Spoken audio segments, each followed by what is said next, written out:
बिस्मिल्लाहिर्रहमानिर्रहीम, अस्सलाम वालेकुम। मैं सदुल्ला खान हूँ। ये जो कल से शोर मचा है कि दुनिया ने पाकिस्तान को 10.57 अरब डॉलर दे दिए और पाकिस्तान के लिए इतनी इमदाद का ऐलान, इसकी मैं ज़रा हक़ाइक़ आपके सामने रखना चाहता हूँ। पहले तो आज जो ख़ास तौर पर एक अखबार जंग ने जिस तरह से इसको हाईलाइट किया और कहा कि पाकिस्तान के लिए 10.57 अरब डॉलर, जिनेवा कॉन्फ्रेंस में आलमी बरादरी का भरपूर इमदाद का ऐलान, इस्लामिक बैंक 4.2, वर्ल्ड बैंक 2 अरब डॉलर और बाकियों की तफसील भी लिखी हुई है। लेकिन सवाल ये पैदा होता है कि क्या ये वाकई इमदाद है या ये कर्ज है, तो इस पर हम बात करते हैं। और दूसरा ये है कि ये इमदाद मिलेगी कब, कैसे मिलेगी, और इससे जो तासुर देने की कोशिश की जा रही है कि ये पाकिस्तान में ये जो इस वक्त ज़र मुबादला का ज़खायर का मसला है, इसको उसके साथ जोड़कर पेश करने की कोशिश की जा रही है कि उससे वो मसला दूर हो जाएगा। इसकी हकीकत क्या है? आज राना सनाउल्लाह साहब कह रहे थे कि जी पाकिस्तान के पास 10 अरब डॉलर आ गए, 10.57 अरब डॉलर पाकिस्तान के पास आ गए। तो जुमला उन्होंने इस तरह से कंस्ट्रक्ट किया जिससे एक आम आदमी को तासुर मिलेगा, अच्छा वो जो बड़ा रौला पड़ा हुआ था कि पाकिस्तान के रिजर्व जो है वो सिर्फ 4.5 अरब डॉलर रह गए, तो वो मसला तो हल हो गया और अब पाकिस्तान के पास तो 10 अरब डॉलर और आ गए। पहली बात तो ये है कि ये आपको पता होगा और होना चाहिए कि ये सैलाब मुतासरीन के लिए है, इसका पाकिस्तान की इकॉनमी के साथ कोई ताल्लुक नहीं है और पाकिस्तान के रिजर्व के साथ कोई ताल्लुक नहीं है। दूसरी बात यह है कि ये जो पैसे हैं 10.57 अरब डॉलर, ये 3 साल के एक साथ में आने हैं और ये मुख्तलिफ प्रोजेक्ट्स की मद में आने हैं। मसलन एक प्रोजेक्ट होगा जी, यहाँ पर 200 घर बनाए जा रहे हैं या इधर 500 घर बनाए जा रहे हैं। कुछ प्रोजेक्ट्स हैं वो स्कूल्स के लिए होंगे कि ये फलां स्कूल बनाएंगे, कुछ हॉस्पिटल्स के लिए होंगे, तो ये उसकी मद में है। ऐसा नहीं है कि ये आपको पैसे पकड़ा देंगे और कहेंगे ठीक है जी आप इसकी पहले कर्जे किस्तें उतार लें, वो जो आपने 8 अरब डॉलर लोगों के वापस करने हैं तो पहले आप किस्तें उतार लें और बाद में जब आपके पास दोबारा पैसे आए तो फिर ये घर बना लीजिएगा। ये वो नहीं है, इसका पाकिस्तान के ज़र मुबादला के ज़खायर के साथ कोई ताल्लुक नहीं है। और दूसरा ये है कि सलमान शाह साहब ने इसकी, मैं उनको देख रहा था, अखबार में भी उनका बयान छपा है, उन्होंने ये वजाहत दी है, क्लैरिटी दी है और वो ये कह रहे हैं कि ये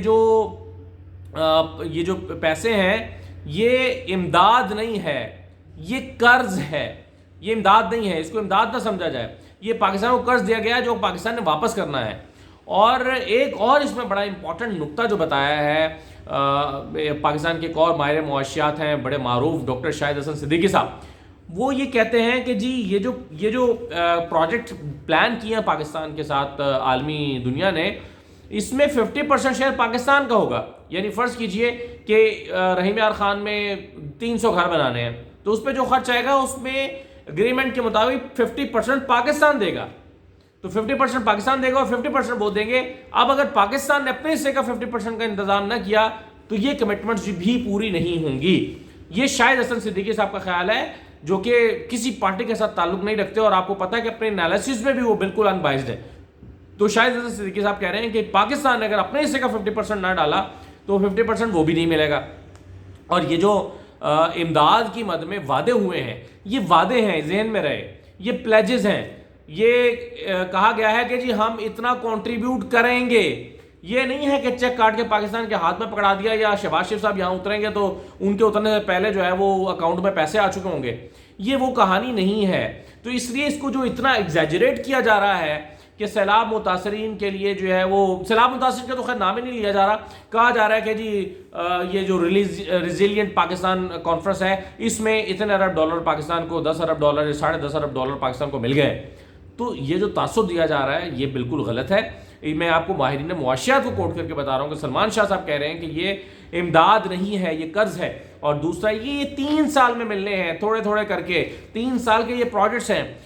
हमें शर्म आती है, बिलावल भुट्टो साहब ने जाकर आज उसमें कॉन्फ्रेंस में इब्तदाइये में ये कहा, उन्होंने कहा कि जी 5 महीने गुजरने के बावजूद भी सिंध के इलाकों में पानी खड़ा है। ये मतलब इतनी शर्म की बात है कि हम यहाँ पर हम जाके ये बता रहे हैं कि हम इतने नालायक हैं, हमारी हुकूमत है और हम साल से या 50 साल से हुकूमत करने के बावजूद भी कोई ऐसा प्रोजेक्ट नहीं बना सके कि हम इस पानी को मैनेज कर सकें, कोई ऐसा प्रोजेक्ट नहीं बना सके कि जी ये जो तूफान आया था, सैलाब आया था, इसको कोई डायरेक्शन दे सकें, इससे कोई हल निकाल सकें, इससे कोई रास्ता तलाश कर सकें, इसको पानी का कोई रास्ता निकाल सकें। तो ऐसी कोई चीज़ हम कर नहीं सके और हम जाके अपनी नालायकियों का खुद ही वहाँ पर जो है वो प्रचार कर रहे हैं और कह रहे हैं कि जी 5 महीने गुजरने के बाद भी सिंध के देहातों से पानी नहीं निकाला जा सका। तो क्या आप बताना चाहते हैं کہ یہ ہم کس قدر قابل لوگ ہیں اور ہمیں جو ہے وہ آپ امداد کریں دیں تاکہ ہم اس امداد کو پھر کھا پی جائیں اور اس کے ساتھ ہم پھر وہی کریں. کیونکہ دیکھیں حصہ تو ہم نے لینا ہوتا ہے. اگر وہ وہاں سے پروجیکٹ کے لیے بھی پیسے دیں گے تو اپنے مزدور تو نہیں دیں گے نا, اپنے ٹھیکیدار تو نہیں دیں گے. ٹھیکیدار تو یہی ہوں گے, انہی ٹھیکوں میں کٹس لگیں گے اور انہی ٹھیکوں میں پھر جیبیں بھری جائیں گی. تو انفارچونیٹلی یہی ہوتا رہا ہے. جو ایک بستی بننی ہے اس کا ایک تخمینہ لگایا جائے گا. فرض کیجئے کہ 10 کروڑ روپے, اس 10 کروڑوں میں سے 5 کروڑ جائیں گے جیب میں مختلف لوگوں کی, اور 5 کروڑ میں کچا پکا سا پروجیکٹ بنا دیا جائے گا جس کا کوئی معیار نہیں ہوگا اور اگلے سیلاب میں وہ پھر بہ جائے گا. تو اس طرح کی ہماری جو ہے وہ صورتحال ہے, اور ہم یہ کہہ رہے ہیں کہ ہمیں جو ہے وہ 10 ارب ڈالر مل گئے ہیں جی, اور کچھ اخبارات نے تو اس کو بڑا ہائی لائٹ کر کے دکھانے کی کوشش کی ہے. تو یہ یعنی اس کی آپ کو اس کے حقائق اور اس کی حقیقت معلوم ہونا بہت ضروری ہے کہ اس کا پاکستان کے زر مبادلہ کے ساتھ, پاکستان کی اکانومی کے ساتھ, پاکستان کے یہ جو ہمارے اس وقت مشکلات پڑی ہوئی ہیں اس کے ساتھ, قرضوں کی واپسی کے ساتھ, ان کے ساتھ اس کا کوئی تعلق نہیں ہے. یہ صرف اور صرف سیلاب متاثرین کی مدد کرنے کے لیے ایک قرضہ جات ہیں جو 3 سال میں تھوڑے تھوڑے کر کے ہمیں ملنے ہیں, اور ہم نے وہ قرضے پھر لوٹانے ہیں. اور اس میں سے بھی جیسا میں نے آپ کو کہا کہ 50% جو ہے وہ شیئر ہم نے ادا کرنا ہے, اور اگر ہم نے اپنے حصے کا شیئر نہ دیا تو وہ نہیں آئیں گے.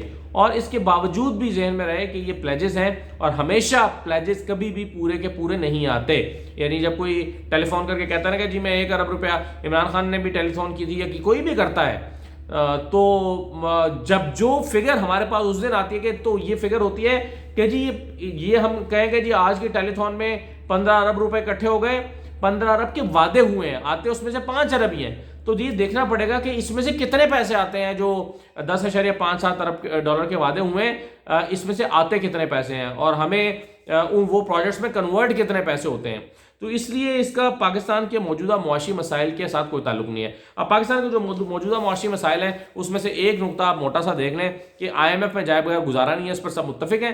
IMF کی قسط لینی پڑے گی حکومت کو کیونکہ اس کے پاس پیسے ختم ہو گئے ہیں, اور IMF کی قسط لے کر بھی کچھ حالات بہتر نہیں ہوں گے. اس کی وجہ یہ ہے کہ جب پچھلی قسط لی تھی اس وقت بھی کہا جاتا کہ نہیں قسط آ جائے گی تو ڈالر آ جائیں گے پاکستان میں.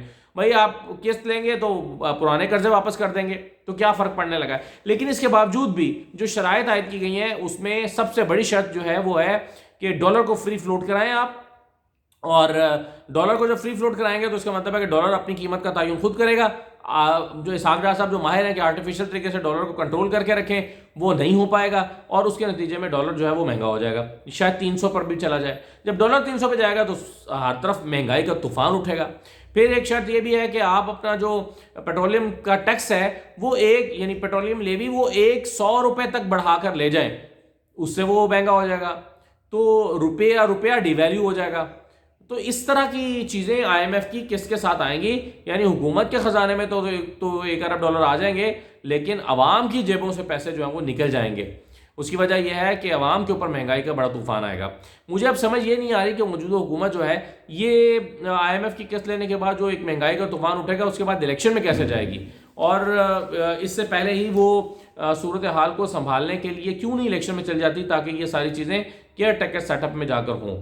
تو یہ جو فیصلہ انہوں نے مئی میں کیا تھا کہ ہم چھوڑ چھاڑ دیں گے, اس کے بعد میں مشکل فیصلہ کیا چلیں آپ روکو گے کچھ عرصہ, لیکن اب کیا کریں گے, کیا حکمت عملی کیا ہے. تو حکمت عملی کوئی دکھائی نہیں دیتی, اور اب ہم صرف ڈھنڈورے پیٹ سکتے ہیں, ڈھول پیٹ سکتے ہیں, اور جیسے کہ آج ہم ڈھول بجا رہے ہیں کہ ہمیں 10 ارب ڈالر 10.5 ارب ڈالر مل گئے. تو جناب یہ ملے نہیں ہیں, یہ وعدے ہوئے ہیں, اس میں سے شاید آدھے آئیں, اور آدھے بھی تب آئیں گے کہ جب پاکستان اس کو ارینج کرے گا اس کے اتنی ہی رقم کو تاکہ وہ پروجیکٹس بن سکیں. اور زر مبادلہ کے ذخائر وہی 4.5 ارب ڈالر ہیں جو کہ پاکستان کے لیے بہت پریشانی کی بات ہے. اجازت دیجیے, اللہ حافظ.